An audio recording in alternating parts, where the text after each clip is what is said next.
You're listening to M.A.Y.A. My ambition, your ambition. You will hear me say, if it doesn't challenge you, it doesn't change you, and that's not my coined phrase, but I love it because it's true. The minute something challenges you, you have to ask yourself, what do you do with it? Be sure to check out this and other episodes at MAYAAkai.com.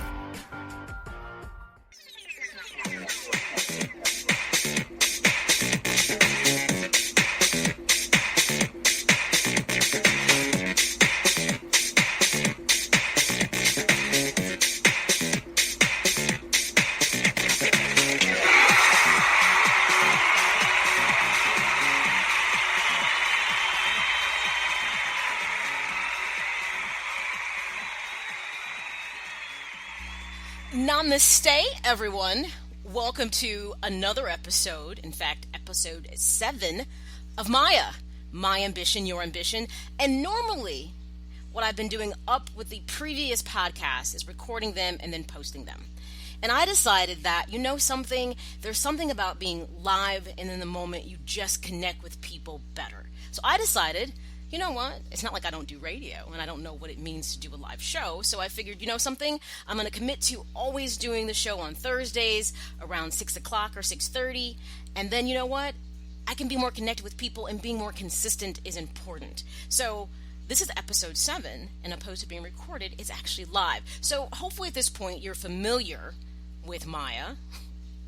My Ambition, Your Ambition. As I always like to say, it's a podcast that I feel is, fresh and forward thinking, because I'm always trying to tackle salient topics. So the key thing with the podcast is I like to pull back the veil of self-doubt and self-sabotage that often plagues so many of us, including me, to help identify the ambitions. And we all go through times where we struggle with ambition, let's be honest, where we're just not in a right space, we don't know goals, we get off our square, and all of a sudden we just kind of feel, the big word people will say, stuck. Well, what I want to help people to be able to do, obviously, is to figure out what is that goal, that dream, that ambition, and create that motivation, have a blueprint to help you to yield that satisfaction and success you're looking for in your daily lives. And my thing about the daily lives thing, I push this so hard consistently, because we live in the world where it's always about the big things. Well, I like to believe it's the little things that make a difference more so than the big things. Now, here it is. We can agree to disagree on that. But the bottom line is that small successes tend to build and get you to the large success. But we don't take the time to celebrate those small victories we have in life, because some people feel, oh, well, why should I have to do that? Because you know what? It's the building blocks that help you get there. It's that foundation to moving toward that larger goal. So, with that being said, what I normally would say in the recorded podcast is say, you know what, get comfortable. So, find that place where, you can have some quiet time, whether it's, a room where, it's in your favorite chair, the couch.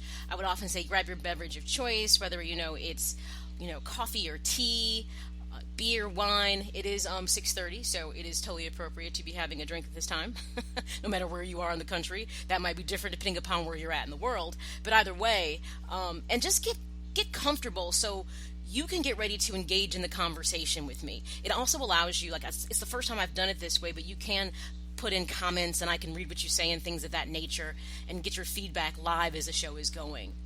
So before we jump into episode 7, which is entitled, Me, Myself, and I Equal You.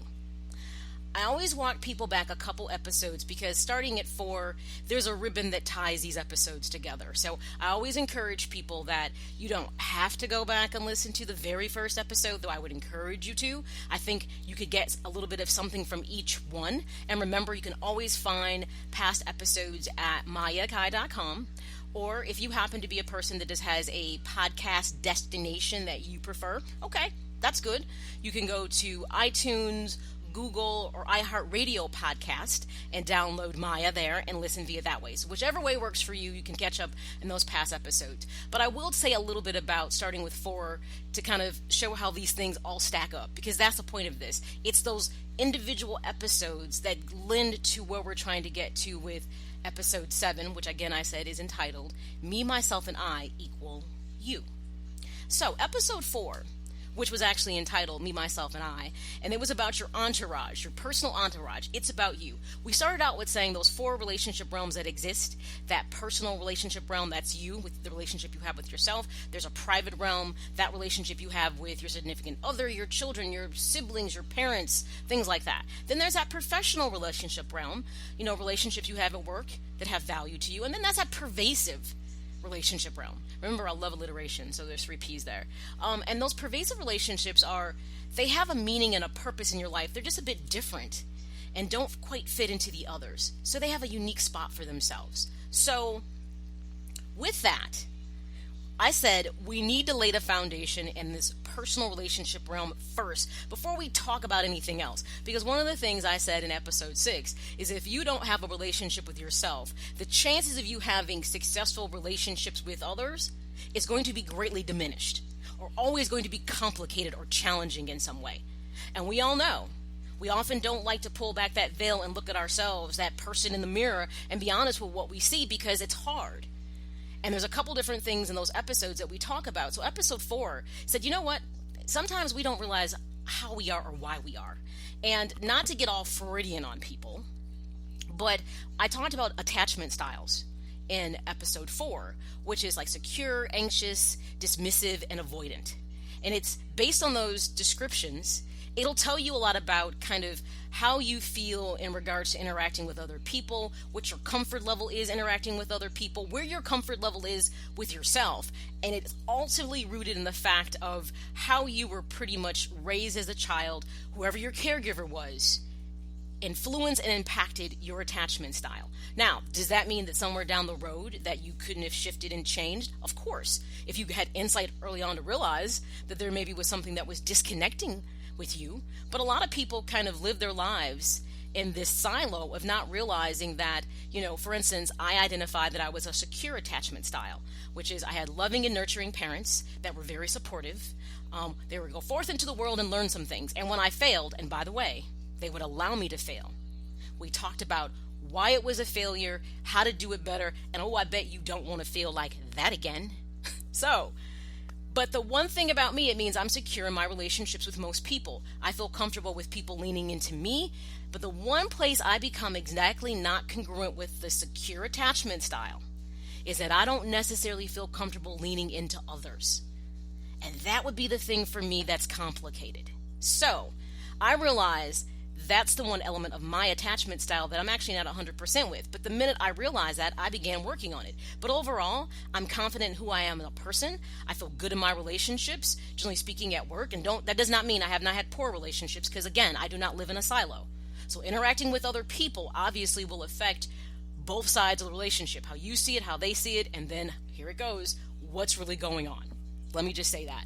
So in learning your attachment style, it tells you how you interact with other people. We also dabbled a little bit into talking about your language of love, meaning once you know your attachment style, kind of what is the thing when you interact with others that helps you to feel appreciated, loved, embraced, whatever it might be, whether it's in those private relationships, professional relationships, or pervasive. So was it the fact that some people it's not what you do, it's what you say. It's words of affirmation that do it for you. For other people, it's gifts, it's receiving something. And that doesn't mean a person's a gold digger. It just might be that growing up, how they were shown affection from their parents might have been being rewarded with a gift opposed to maybe a simple hug or a kiss or a pat on the back. They were always working towards maybe getting a gift as their reward. So they see gifts as being a way of showing that they care.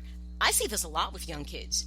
Oh, you know what? My mom gives me this, my dad gives me that, and that's supposed to fill a void for them. And so they often grow to believe that a person will show their love and appreciation through means of giving.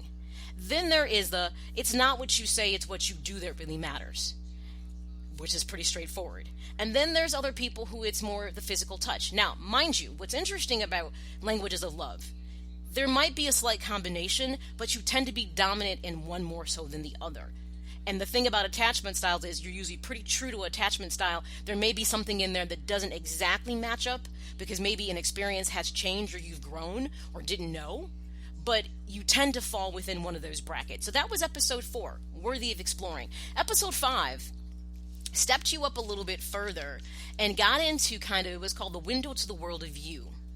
And one of the things that I've talked about, and I said, in this personal relationship realm, it's super interesting because being objective is really hard to do. To look at yourself and to say, I was dead wrong in that situation, is often hard to do. How many times have you heard yourself? And I say, these episodes are way more about focusing on you and not on others. I'm not saying an instance or situation may not come to mind that you feel that a situation with a person really kind of brought something out, but I'm always saying we're looking at ourselves, and it doesn't mean that other people won't pop up, that you'll say, I think this person's like that. Remember, that's your mind deflecting you, pushing you away from focusing on you.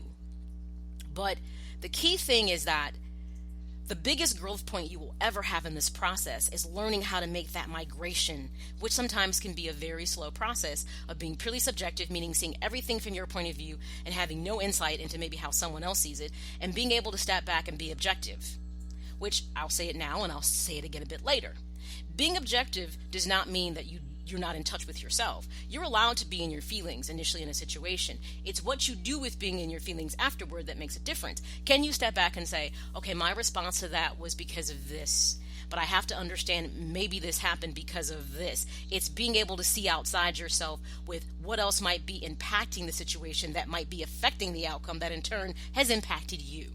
So one of the biggest goals throughout everything that M.A.Y.A focuses on is being able to be that individual that's objective, because objectivity is a powerful tool to have in your self-evaluation and self-reflection toolbox. And I'm going to tell you something. It's something that you never master. It's something that you always got to keep in check. You got to inventory it, because it's so easy for us to fall into our feelings given a situation. I'm going to let that thought just rain on you for a minute.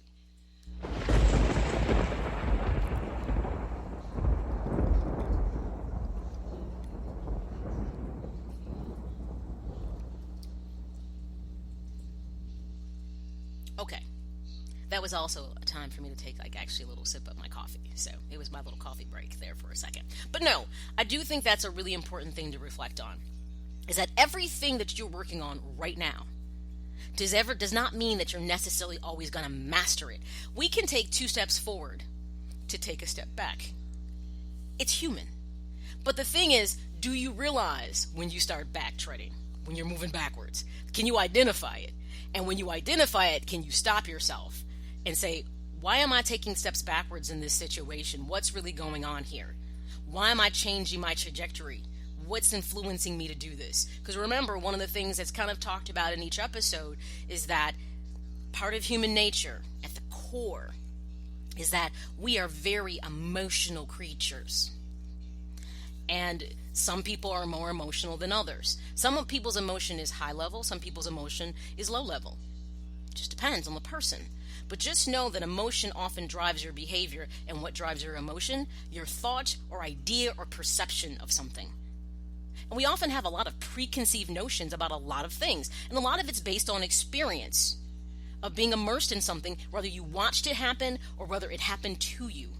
And you draw a conclusion on it, and it elicits an emotion from you. And you tend to hold it close to you, especially if you experienced it and it really impacted you on that emotional, mental, sometimes physical, financial, all those realms. If it leaves an impression, it's going to drive an emotion. And most people like to downplay that. So learning how to be objective is one of the most important things you must learn to be. And it may, like I said, shuffle a little bit here and there. But as long as you can bring yourself back because you realize you're backpedaling on something, and then you're like, oh, this is not what I'm supposed to be doing. Why am I doing it? That's the key thing. So in episode 5, The Window to the World of You, the whole point of that ultimately was, okay, how can I be objective? Which means being in my feelings, but then being able to step outside my feelings. Well, sometimes one of the things I said that's important in this whole self-reflection piece is insight. And you gain insight outside of yourself, which means you need some form of feedback. I'm sure you all have heard before, and this is the loaded gun. Now I'm going to go ahead and shoot it. If you keep hearing something repeatedly from different people, there must be some nugget of truth in it. Now the question is, what exactly is the nugget? Okay?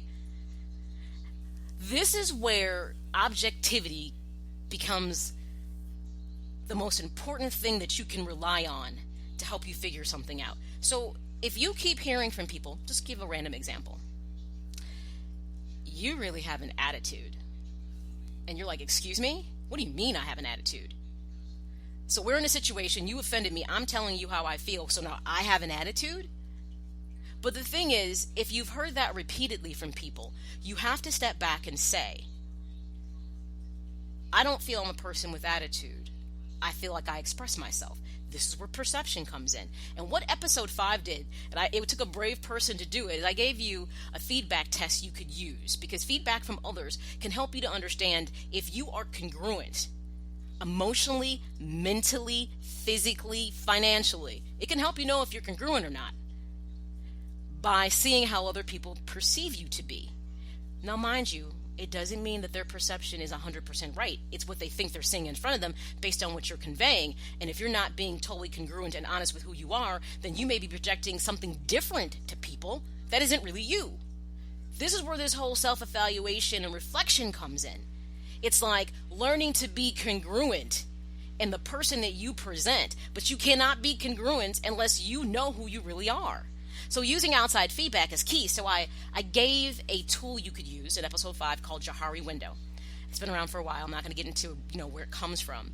But it seeks to put illumination in what might be common knowledge about you, like you know it and people in your life know it about you. Then that area, something that you know about yourself that maybe people who know you don't know about you. Then there's that realm that there's something about you that people that know that you don't know. And people are like, how can that be possible? Those are always interesting situations. And then there can be that area where there's something that's not known to anyone. And often in those two, the latter part of what I discussed, it usually is a situation arises that brings something out in someone's, the essence of their personality or being. So maybe a person didn't know they had true leadership skills until a situation happened and they took charge. And nor maybe did the people around them realize they were such a leader. I'm just giving an example. Situations often are the things that challenges us. And if it doesn't challenge you, it doesn't change you. I'm always using somebody else's, coin, but it's true. Just like one of my favorite sayings is by Pitbull. Fear, face everything and run, or face everything and rise. And situations can make you choose what direction you're going to go. So if you took Johari's Window, I would love to see the feedback you got from people. And if you'd like to take the Johari Window test, then what you would do is go to M.A.Y.A.com. You might want to listen to the episode first, episode 5, but you don't have to. Once you go to M.A.Y.A.com, go to the podcast resource section, go to episode 5, you'll scroll down and you'll see it's called Kavan.org or something, and boom, you can take the test. And it's pretty self-explanatory. So I gave you a feedback tool to help you to see if what you think of yourself is congruent with people who you feel know you, if they give back the same feedback. Because you pick descriptors, they pick descriptors. It's anonymous, by the way, so you don't know who said what. But if you have been a congruent person, many of the words should line up. And at the same time, you may find some descriptors of yourself that you're like, I would have never pegged me as that person. And it might be positive or negative, to tell you the truth. So it's worthy of taking the test, just to kind of get some feedback. Then we rolled into episode 6, which is how do you talk the talk? And I kind of called it or termed it, in the reflection that I did, because a lot of these episodes have a my reflection, which is additional conversation beyond the podcast. When people have given me feedback or had questions, I do a shorter version of a podcast to kind of address the things that people have brought up. And I said, it's kind of like your red table. And I talked a little bit about the Will and Jada situation and kind of how it unfolded in that conversation, and said everybody should have their own red table, truth be told, where you can sit down with people who are in those other relationship realms with you, the private, the professional, and the pervasive if necessary, to be able to address things that you feel are detrimental to your emotional or mental health, and even your financial health, seriously. And learning how to engage people in those conversations are key. So engaging people in conversation is another one of those interesting things about personality. I talked about communication styles and how do you talk the talk? Because there's 4 communication styles. There's passive aggressive, and then there's assertive. If you listen to episode 6, I dive into what they are and give examples. And the key thing is You may have a person that is very opinionated, but they're not the kind of person that expresses themselves well. So they may come across as passive. Whereas you may have a person that always constantly seems angry to you, and they're always, quote unquote, you can't see my air quotes, speaking their mind.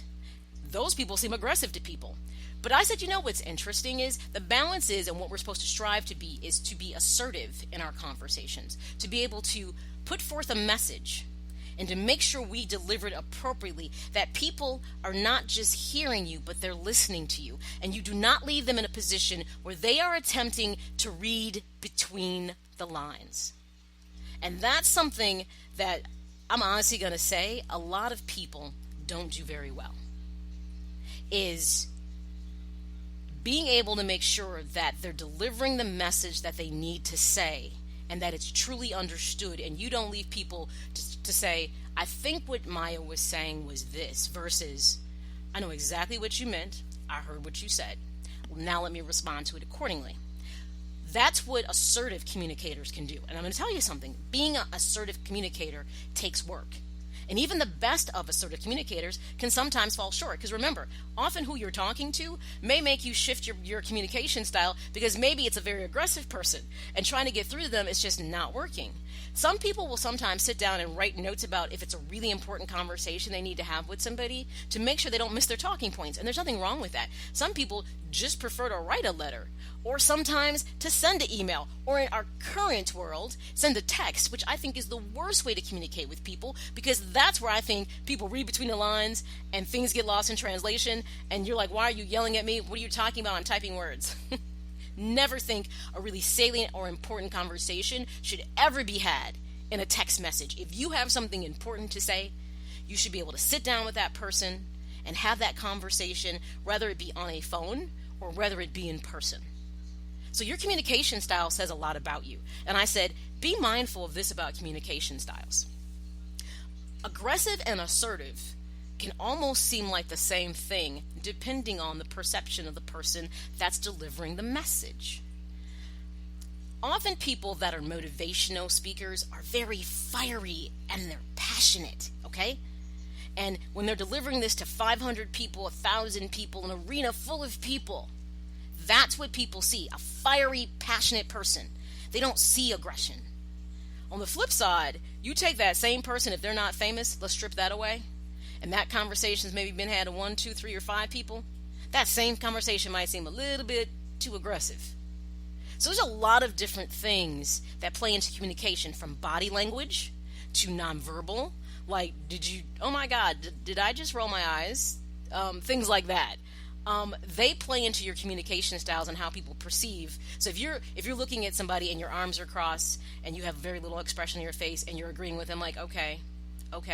Generally speaking, you're being passive, but everything within your posture and your body language is saying, I clearly do not agree with you. And if they are also a good communicator, they will read all those signs and look at you and say, I know you're saying you agree with me, but clearly I don't feel like you are because of what I'm seeing in your body language. Let's try to get back to figuring out what's going on here, because I think it's important in this exchange that we get to the meaning of what needs to be said.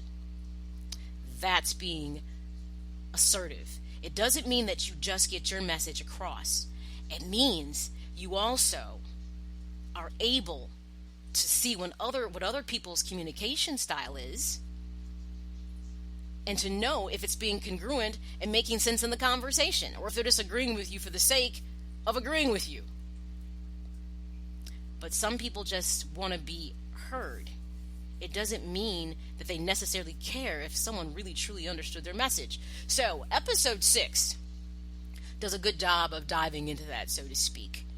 So what episode 7 is looking to do, me, myself, and I equals you, is to take all of those things and say, okay, let's make sure that we put it all together so that you can truly get to the business of discovering, uncovering, evolving into the best version of you. Let me just say that, because that's everything that Maya is about. My ambition, your ambition, is getting to the best version of you. Mentally, emotionally, financially, physically, all those things matter. They're interconnected on so many levels. And I'll tell you right now, in the current pandemic with COVID-19, people have been challenged in so many ways. And people are like, oh my gosh, I just want 2020 to go away. I can't take it. And you know what's crazy? At the same time, in a pandemic and with the economy shutting down in some situations, people's health being compromised, people losing loved ones, people being challenged on so many levels, there are other people that have risen and have thrived. And the question is, how can I be that person? I want to thrive in the face of adversity. This is where understanding you helps you to be better prepared when calamity sneaks up on you. Because trust me, no one's prepared for an accident because an accident is not meant to be prepared for. Hence, no one's meant to be prepared for a pandemic. Often people are not meant to be prepared for being laid off from their job. I'll be honest, no one is ever really truly prepared to lose a loved one or them to have their own health compromised. But how we approach these adversities mentally and emotionally makes a difference in how we process them and how we deal with them. How I have chosen to deal with the loss of loved ones and friends has been a journey for me. It mean pulling back the veils on so many levels. And that would be another conversation about grieving. Because there was a come to honesty and truth that took time to understand that the race from birth to death is just that. We're never guaranteed that we'll be here forever. So the key thing is, what do you do with your time when you are here? And what do you do with the time with the people that you love? We tend to always feel in distress because maybe we didn't do the things that we wanted to. And if you happen to be sitting in that situation right now, it'd be a good time to right that ship. Adversity tends to do that. It can help you right some ships along the way. But that's another conversation. But episode 7, Me, Myself, and I, it all equals you. It's about how can we get to that best version of you. Because if you don't understand you, here it comes again. If you don't understand you, no one else will truly understand you either.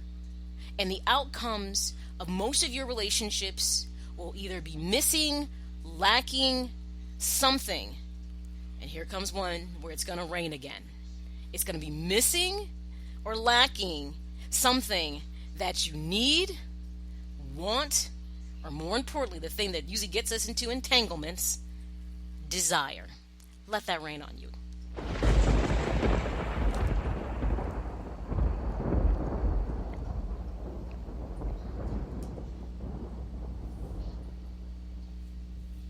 All right. I'm going to say that again. If you don't understand yourself, no one else truly will, because you're not going to be congruent. So what they think they know of you may not be really the person that you are deep down inside.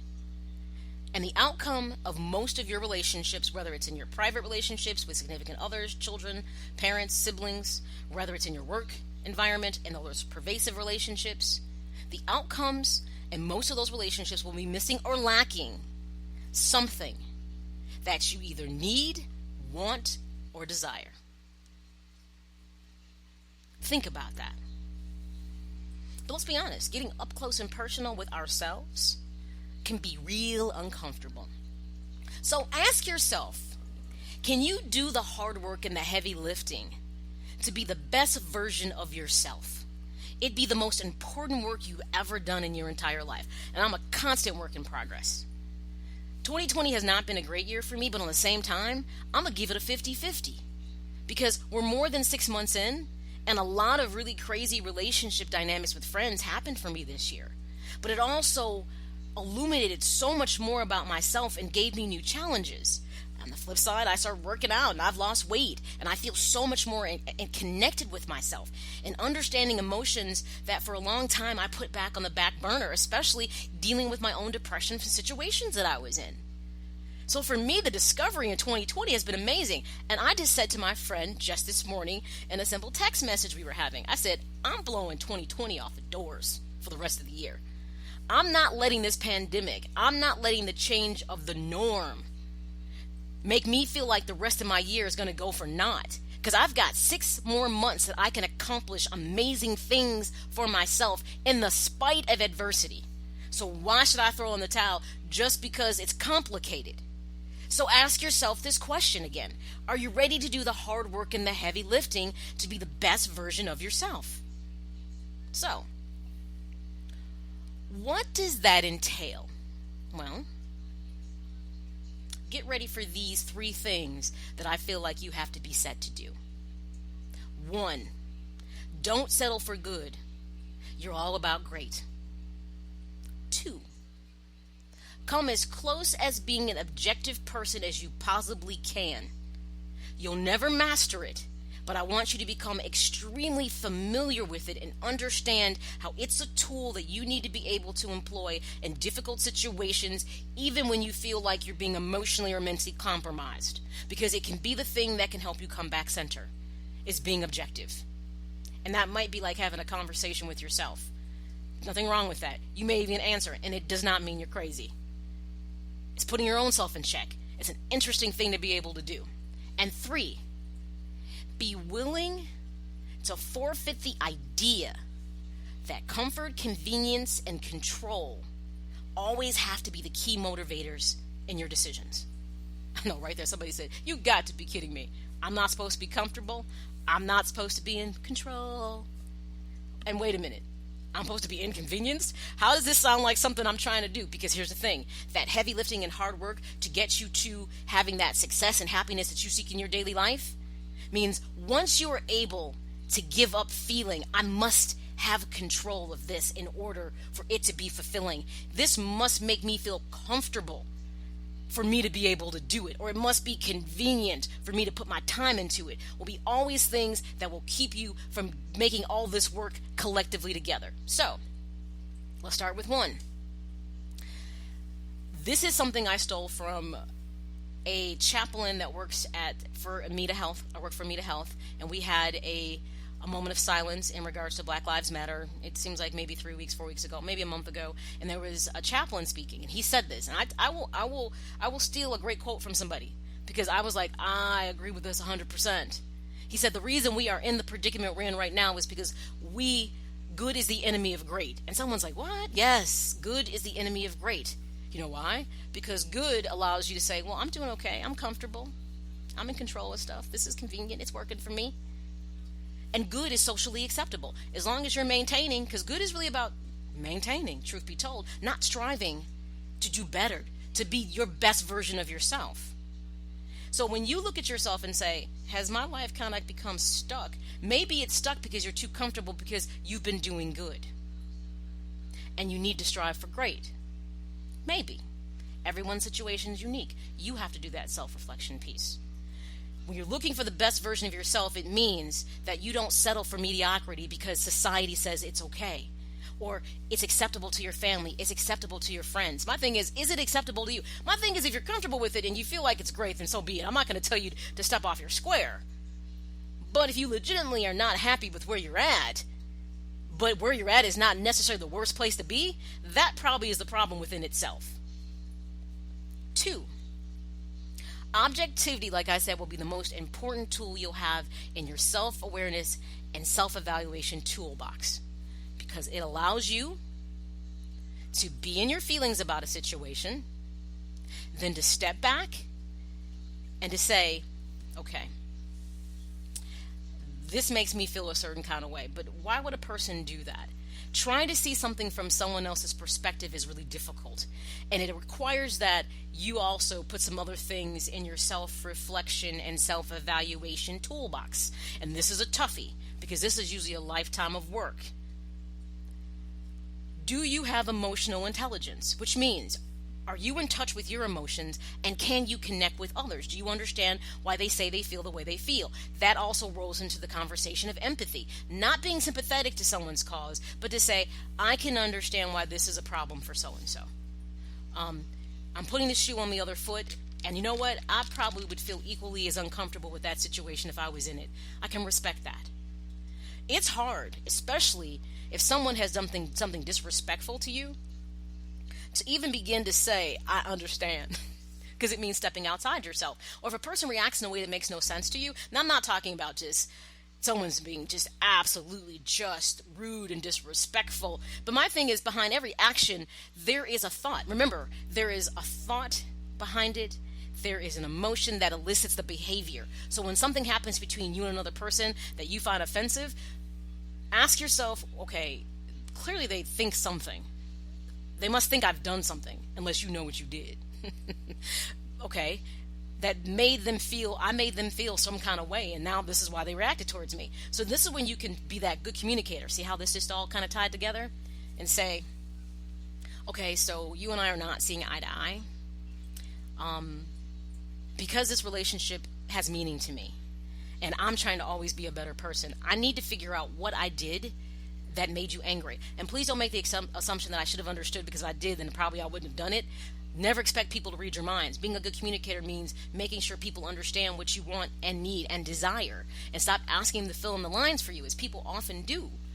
And if that person themselves has good emotional intelligence, they may respond, remember, but they may not respond. And that's complicated for you, and that's when you have to go back and evaluate that relationship. Is it toxic or healthy? Should I be talking to this person who legitimately doesn't want to have a conversation? No, mind you, if they're sitting in the mist and they're stewing in their anger, then let it go, move away. Come back to it later, say, this is probably not the right time because I don't want to say things that we don't mean. Let's just revisit this when we're both cooler heads prevail. Because I want us to have this conversation, and I want us to get something from it so we can not go back to where we were, but move forward and be in a better place. You should never be trying to go back to where you were in situations. You should try to move forward to a better place. So, when we talk about objectivity, that's the key part of that. But let's talk about that. Not always feeling like you have to be comfortable, in control, and convenient. These drives so many of our conversations. And understand, a lot of that comes from how we think about things and how we believe things should be. And I'm going to give you a good example of how this works, and we're seeing it unfold right now in our society. All of this could be likened to talking about racism. You have people for generations that were raised to believe that certain people were a certain way. They built on stereotypes, and then they've got, reinforcements from the media and movies and music and so forth and so on, and they believe that it was right. Okay? Doesn't mean it was right, because remember, perception is reality. Then all of a sudden, they're challenged on some of their racist behaviors and thoughts. And they're going, well, wait a minute, hold up. You're asking them, one, to have emotional intelligence and empathy. Right now, it would appear in our current society, people who never have been in that position have embraced it. They've stepped out of their comfort zone. They're willing to give up some of their control to be able to empathize with people who have been on the wrong side of history, not because they've done anything wrong, because it wasn't their history that they were writing. And then you've got other people that are giving pushback because you're asking them to give up control, to have their life be what they feel is turned upside down, which is really more about having a salient conversation so we can meet in the middle and figure out how we've gotten to this place, which means they have to be uncomfortable. That conversation of racism has two different types of people in it. And the people who are struggling with giving up comfort, control, and convenience are the people who lack empathy and usually don't have great emotional intelligence. I'm just going to tell you that, among other things. Because if you are the person that's been in the right, if you've been, let's say, obviously, on the positive side, you've gained from what we know is systemic racism in this country, which we know has been issues like, with people being misogynistic. We had a Me Too movement. If you've been the benefactor of those things and you can't admit it, that's a problem. Seriously. And we have a lot of problems in this country, and until we can actually sit down and be honest and have real conversations and learn how to have better emotional intelligence, because that's where good conversation starts, and learn how to have empathy. I don't need anybody to say, oh my gosh, Maya, I'm so sorry for your experience. I don't need you to be sorry for me. I need you to understand why this is a problem and understand how we've gotten to this place, which means you can empathize with the experience as much as you can to understand it doesn't get better until we acknowledge why it's an issue so we can move forward. Otherwise, we're going to keep repeating history as we've had. So that's kind of an example when people struggle with giving up comfort, control, and convenience. And often, those are the very things that can make your life very mediocre, because you get what? It's good, and you're sacrificing great. And this is where people really struggle with that. So, episode 7, Me, Myself, and I equals you. It's the challenges to begin this real self-reflection and self-evaluation journey. The 3 things I want you to be able to do, like I said, is think about, am I really comfortable with this good? Am I being my best version? Am I being great? And if I'm not, why is that? And am I okay with this? And if I'm okay with it, am I really okay with it? 2, have I really learned to be better at being objective in situations when it's hard for me? Remember I said, you're never going to master it, but you can definitely put it in your toolbox and keep working with it. And to know when you're regressing in situations opposed to progressing forward. Being able to identify, I've just taken 2 steps back in this situation. Why? Is it the person that elicits this emotion from me? Do I feel in this situation that I'm trapped? Like, really assess the situation and do it from an objective lens. Like, if I was on the outside looking in, this is what I think I see. That, step outside of yourself. Like, if I wasn't me, what would I see? That'd be interesting. And then that third thing is, like I said, be willing to not make decisions based on comfort, convenience, and control. Because sometimes what might be good for you is going to be heavy lifting and it's not comfortable and convenient. And it also might mean you're not in control. But the outcome of that can be that you achieve the things that you want, even though it was hard work. All right, everybody. This is episode 7. I hope you've enjoyed it. It was a live version, which I kind of enjoyed. I felt a little unbridled in this, opposed to when I do the recordings. I felt like I just flowed. So, like I said, I'm going to do a little shameless promotion. I do believe that all my podcasts are relatively good. I feel like the more I do it, the more I get into my vibe and the swing of things, and I really feel like doing it live. This is my thing. Live is my thing. So remember, you can find all my podcasts at M.A.Y.A.com. But if you happen to have a podcast platform that's your preference, that's all good too. And you can find me on iTunes, Google, and the iHeartRadio platforms, and a whole bunch of other ones too that I'll list. There's so many podcast platforms that existed I didn't even know. You can find me there. But whenever I do a follow-up, like a M.A.Y.A. reflection, which is a companion to each episode, you can find that at M.A.Y.A.com as well. If you want to post some questions to me about some things I said, don't be shy. Go ahead and, respond to this. And when I do M.A.Y.A. reflection for episode 7, I'll respond to some of the things that you say. But as always, thank you for listening to this episode. Like I said, the whole purpose of my podcast is to help you identify your ambition, harness that motivation to help you acquire the success and satisfaction that you're seeking in life. Until next time, everyone, remember, your present becomes your past, and your future is no more. So make the most of every single day. Until next time, everyone. Ciao.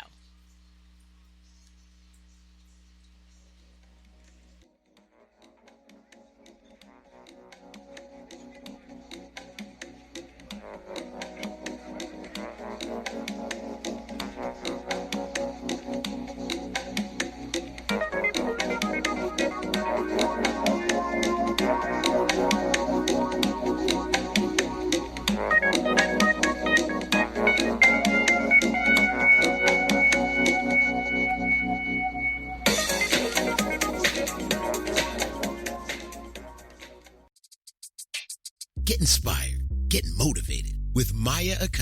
and the M.A.Y.A. My Ambition, Your Ambition podcast. Something that I take pride in is trying to be forward-thinking, thinking outside the box, challenging myself. And as I challenge myself, hopefully I challenge you. Find M.A.Y.A. on Twitter and Instagram at M.A.Y.A_Akai. On Facebook at M.A.Y.A. Akai Presents. We're going to talk health, wealth, fitness, mental health, financial, lots of different things that can empower you as you seek out the ambition that you're pursuing. Or get everything M.A.Y.A. at M.A.Y.A.Akai.com.